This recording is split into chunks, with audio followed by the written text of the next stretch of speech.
How many of you guys like to play strategy games?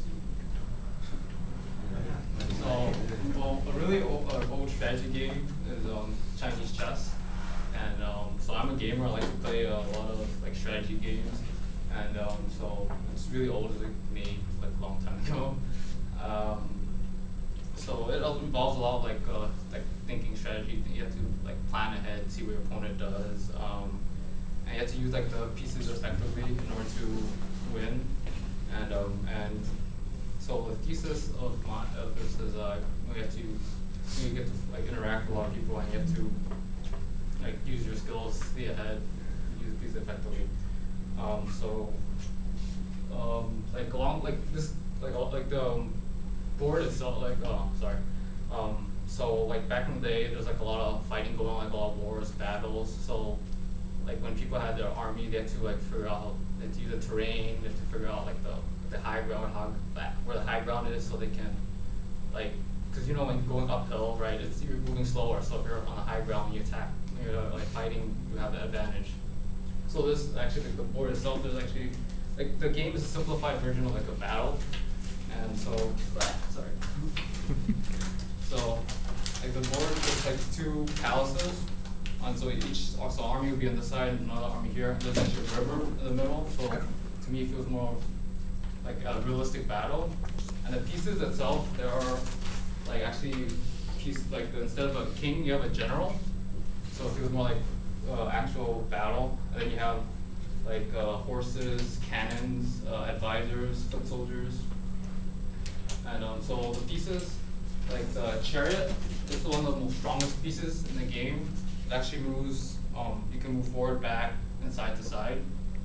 The horse, you actually move one step forward. Like it's one of the trickiest pieces. You can actually, like you move one step forward, then you move diagonally. So it can attack like multiple pieces in one, like when it goes in one area, it can attack multiple pieces. There's an elephant, and what it does is it actually moves two squares diagonally, and it can't cross the river. So that's how the terrain actually affects the gameplay. So the elephant is actually a defensive piece. We also have the foot soldier.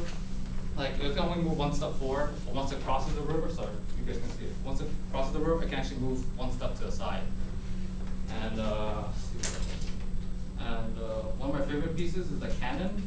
What makes it special is that you can only jump over one piece, and that's how it captures. Like let's say there's a piece here, and you want to capture this piece, you have to jump over in order to capture. But it moves like a chariot, like forward, back, side to side. And all the advisors, they're actually stuck in the palace. They can only move one step down, so they're stuck here.